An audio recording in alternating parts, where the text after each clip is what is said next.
कुख्यात अपराधी चुन्नू ठाकुर गिरफ्तार हो गया है। कुख्यात चुन्नू ठाकुर को एसटीएफ ने धर दबोचा। नेपाल बॉर्डर से चुन्नू ठाकुर गिरफ्तार। राकेश कुमार उर्फ चुन्नू पर 30 केस दर्ज हैं। कई सालों से फरार चल रहा था चुन्नू ठाकुर। गिरफ्तारी के बाद मुजफ्फरपुर में रेड पड़ी है।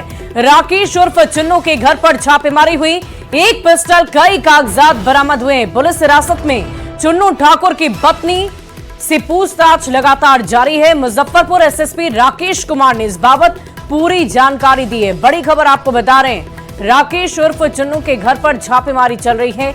एक पिस्टल और कागजात बरामद हुए हैं।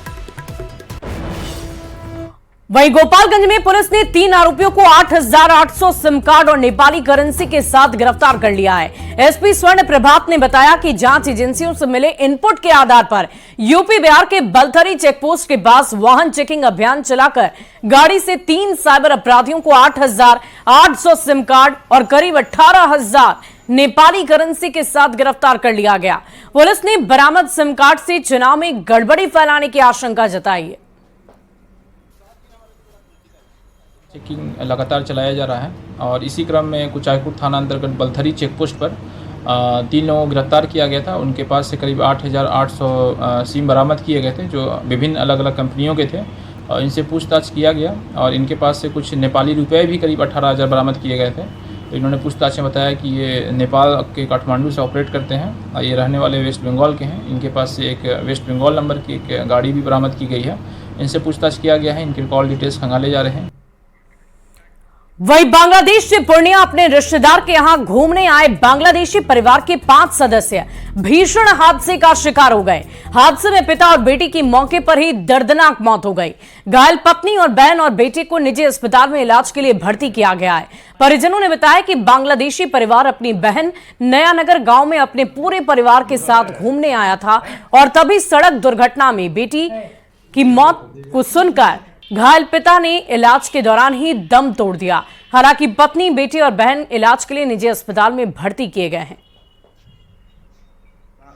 इस्लामपुर का आगे रामगंज में बीच का जो ई होता है मिडिल होता है, उसी पे ये लोग रुका हुआ था इधर का गाड़ी देख के। फिर इधर से एक डंपर आके पूरा 5 आदमी को ठोक दिया। उसी टाइम में इसका बेटी सुशील चंद्र सरकार का बेटी वहीं पर डेथ हो गया। इसका इलाज इसका इलाज करने के लिए और इसका पत्नी को और इसको बहन को तीनों को इधर लेकर आया इलाज करने के लिए। इलाज करते करते इनका मौत हो गया। 3 लोग घायल हैं। थाना को जानकारी मिला तो पोस्टमार्टम कराने आए। क्या जानकारी मिला थाना को? थाना को बोला मतलब कि एक्सीडेंट होकर के जो है इलाज कराने आया। इलाज कराने हेतु जो है मौत।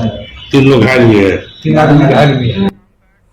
खबर राजधानी रांची से, जहां पुलिस अफीम तस्करों पर नकेल कसने में जुट गई है। दरअसल नारकोटिक्स कंट्रोल ब्यूरो के दिए गए सैटेलाइट इमेज के जरिए पुलिस ने सैकड़ों एकड़ जमीन पर अफीम की लहलहा रही फसल को नष्ट कर दिया है। झारखंड सीआईडी के डीजी ने बताया कि अफीम के खिलाफ लड़ाई में विभिन्न एजेंसियों का सहयोग मिल रहा है। सीआईडी डीजी का कहना है कि हमें सैटेलाइट इमेज बेहद साफ मिल रहे हैं, जिसका फायदा हमें अफीम की फसल को नष्ट करने में मिल रहा है। डिस्ट्रक्शन करवा रहे हैं, उसमें हमारे को विभिन्न एजेंसी का सहयोग मिल रहा है। सैटेलाइट इमेजरी हमको प्राप्त हो रही है, जिसके माध्यम से लोग पता लगा रहे हैं कि कहाँ पे ये पॉपी की प्लांटेशन हो रही है, उसको लोग डिस्ट्रक्शन कर रहे हैं। देखिए, ये अभियान बहुत दिनों मैंने सितंबर में योगदान दिया था और 1-2 महीने के अंदर मुझे समझ में आया कि यहाँ पर जो है ड्रग्स का कारोबार जो है काफ़ी फल फूल रहा है। तो उसके बाद अभियान चलाया गया था। ये अभियान लगातार जारी था। इस अभियान की तीक्ष्णता अब और बढ़ाई गई है। जो 2 तरह के ड्रग डीलर से हम लोग जो है आमना सामना हो रहा है। पहला जो शहर के अंदर जो है ब्राउन शुगर या कोरेक्स या इस तरह की चीजें युवाओं में फैला रहे हैं। अगली खबर बोकारो से, जहां स्मॉल फाइनेंस कंपनी ने कई लोगों को चूना लगा दिया है। कंपनी के ग्रुप लीडर पर 25 से 30 लाख रुपए लेकर भागने का आरोप लगा है। लोगों का कहना है कि लोन कैंसिल करने के नाम पर अंगूठा लगाकर ठगी की गई है। दरअसल गांव के लोगों को पहले लोन सैंक्शन की बात कही गई थी, फिर लोन कैंसिल के नाम पर ठगी का शिकार बनाया गया। पीड़ित परिवार वालों ने प्रशासन से ठगी करने वाली महिला और बैंकर पर भी कार्रवाई करने की मांग की है।